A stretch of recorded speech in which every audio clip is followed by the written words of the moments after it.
Brothers and sisters, Brother John, watchman for that great day. Well, we're here another week. It's now the 18th of January 2020. Very interesting how we're approaching a particular time of the 21st, 22nd, 23rd, 24th, maybe next 25th, so there's an interesting bunch of information pointing to the 23rd, 24th. We'll see what happens. But at any rate, here we are in 2020. So I'd like to start this video off this day by reading Matthew 24, verse 15. So here we go. When ye therefore shall see the abomination of desolation spoken of by Daniel the prophet standing in the holy place, whosoever readeth, let him understand. So my question is, who is Jesus talking to here? And who are those who will be reading that need to understand? All right, so other than we know it's us, that the Bible's given to those that are born again and filled with the Spirit, and given to all man, but it's a matter of if he looks into it or not, right? So, but who is Jesus talking to back in the day to warn of future coming events? Because they were asking him, what will be the end? So the next verse tells us who these people are. Then let them which be in Judea flee into the mountains. Judea is the West Bank, the same West Bank as the Golan Heights. Golan Heights and the West Bank, one and the same. It's all part of the same area, which is presently being negotiated for in the peace plan. So what is Jesus warning about for future reference? But that when people are living in the West Bank via a peace agreement, and we all know that the third temple is going to be built. So when the Jews are living in the West Bank and the temple has been built, Jesus is warning those that are living in the West Bank, Judea, and seeing what will be considered by them an abomination, to flee. As he states in the next verse, let him which is on the housetop not come down to take anything out of his house, neither let him which is in the field return back to take his clothes. And woe unto them that are with child, and to them that give suck in those days. So those days are defined in Matthew 24, 29 through 31 as immediate, but we'll get to that in a minute. So Matthew 24:20 says, pray ye that your flight be not in the winter, neither on the Sabbath day. Now, a note is a Jew is not permitted to take a journey exceeding 1,000 steps on the Sabbath. The church is not bound to the Sabbath day restrictions. So Jesus is warning those that are living at the time in Judea, likely the Jews, all right, and the people that are living there. For then, at that time, just after 1,260 days, remember this is a period of time, we'll get to that in a minute, just after 1,260 days and the removal of the daily sacrifice. You see, that's when that time of the abomination will be set, all right? So, which would have begun 1,260 days earlier with the sacrifice, I believe, of the red heifer. It says, there shall be great tribulation. Excuse me. Great tribulation, such as, excuse me, brothers and sisters.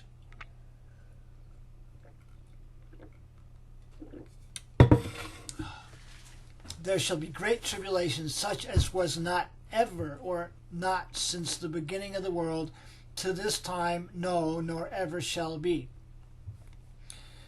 This is the last time that tribulation will ever be this all-encompassing. And except those days should be shortened. So what days are they? The days that start when Satan himself incarnates the man of sin, known as the days of great tribulation. Why? because otherwise there should be no flesh left, according to Jesus. All right? Those are the days of great tribulation, and if he didn't shorten those days, but for the elect's sake, and here's the promise, those days shall be shortened. So brothers and sisters, this is self-explanatory. First, there must be some sort of negotiation that is agreed to that will allow the state of Israel to build homes in parts of the West Bank, and so they will be there to fulfill what Jesus said about those that live in Judea. Next, there will have to be a temple built, which is also part of the Trump peace plan. And finally, from the agreement of the negotiations allowing the Jews to live peacefully in the West Bank and to build the temple, there must be a period of at least 1,260 days for the period of time that the two witnesses come forth. So which will start at the time of any surveying of the Temple Mount. And there's a million different ways we can go with all this, but I wrote it down and I'm reading it, and I just want to give it to you to bear the thought of it, because there's a time that's coming when they're going to have an agreement with some sort of a negotiation, a deal of the century, whatever. But something is coming, and we know how close we are with all the things going on around us, right?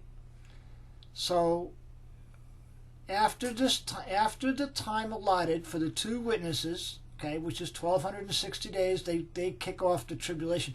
They come at the first part, not the middle part, and I'll explain that later. But they can't come after the middle part, because then the power given to the one speaking, great things, and he's got the mouth of a lion, right? And he's speaking great things and blasphemies. He wouldn't be given power to continue for 42 months if it was that the two witnesses came at the middle of the 3.5 years to the end. You see, so they come in the beginning. They're cut off in the middle after the covenant is broken, and then the mouth speaking great things is given another 42 months. That's where the whole thing with the incarnated man of sin becoming the devil, all right? That's where that happens. So anyway, so two witnesses, they come, right? They have their time, and the witnesses, and then after their death starts a 30-day countdown until the abomination spoken of in Daniel and it's placed, right? So in Daniel 12:11 it speaks of this. And from the time that the daily sacrifice shall be taken away, which would have to start when the first daily sacrifice they're going to do is right after they do the red heifer, okay? And they're going to ritually cleanse the area, all right? But that's the first thing. And so that actually starts from the red heifer being slaughtered and the ashes sprinkled. A lot has to happen in that 1,260 days before the two witnesses are killed. And it says, and the abomination that makes desolate is set up. Daniel chapter 12, verse 11, it tells us there that there shall be 1,290 days from the time that the daily sacrifice was set up until it's taken away. All right, when they set up the daily sacrifice, they take it away. That's 1260, and then you got 30 more days. That's 1290. That's obvious. So that's the 30-day count after their death. It's 30 days after 1260, which is 1,290 days. Okay. So what are we seeing? Are we seeing wars? Yeah. Are we hearing rumors of wars? Oh, yeah. Are we hearing about earthquakes? Yes. Are we hearing about volcanoes, which bring earthquakes? Yeah. Diseases? Yes. Famines? Yes. So all the things that Jesus said to watch for, especially since the fig tree generation is now almost 72 years old, is happening and on an increased daily ramp up. All happening while the world seems to be using technology and artificial intelligence to help the world make sense of how to move forward on its own. Because remember, they're doing all this as man's plans, not as God's plan. They're moving ahead and doing all the things they want to do.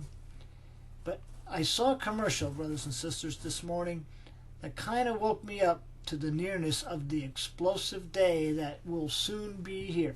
And with that, I'm going to show you this video. I think some of you probably have seen this video, but it's important.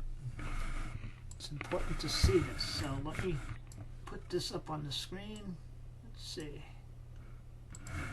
Get this guy focused in, and we'll click it on. It's a good video. You'll like it. Alright, I'll bring it up. Hang out. Here we go. Ready? Here we go. Whoa, what is this stuff? That's a dinosaur. That's a rotary phone. It's a hairy toy that spoke gibberish. What's that? This was called a wallet. It holds pieces of plastic to pay for things or to show your age or who you are. Well, what if you lost it? Are you not you? You're always you. With Clear, you are your ticket, your reservation, your credit card, and your ID. Cool. Enroll today at clearme.com. And that's the name of that. That's a dinosaur. It's a dinosaur, see? And then he goes, and what does he see? He runs down there and he sees all these old things that are recognizing dinosaurs, right? The phones, right? And the next thing, that Weeble Wobble thing, widget. Then the next thing, a wallet, see?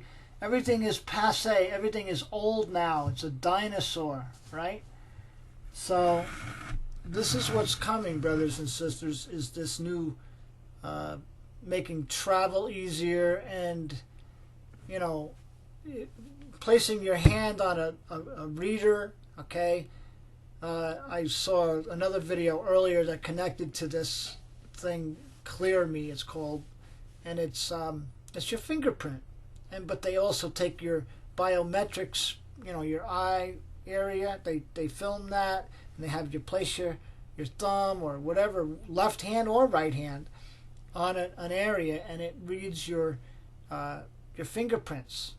And, you know, we only have, you know, everyone has different fingerprints. So that's at the place they're at now, using AI technology, so everything is quick. It's split second. You can go through the airport, not have to worry about standing in line with the TSA. It's all under the heading of good, all right?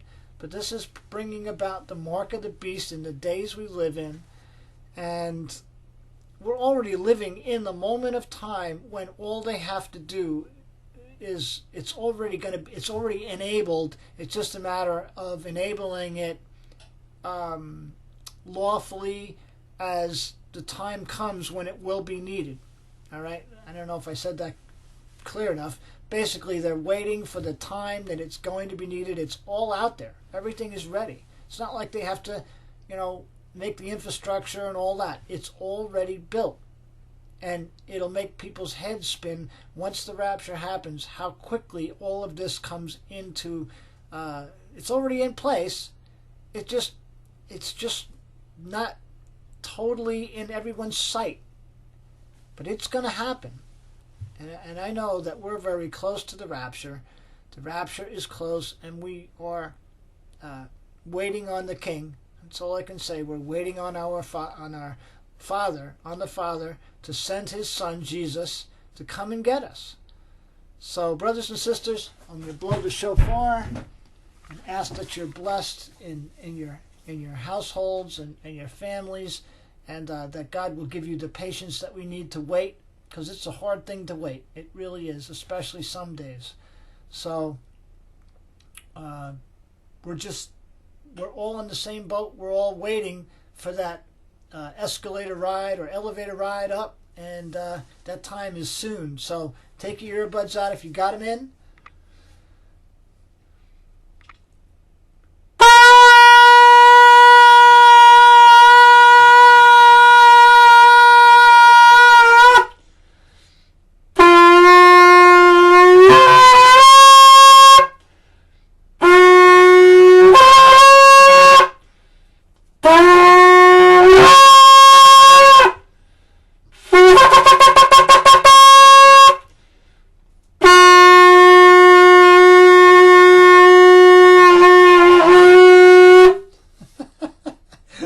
God bless you all, brothers and sisters. Brother John, watchman for that great day.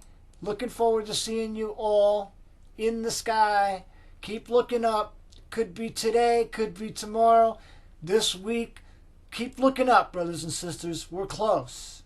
And it only takes one thing in the news, just one simple little thing that will just bring our attention so solidly to where we are. I hope you're all standing on the rock today and trusting in Him.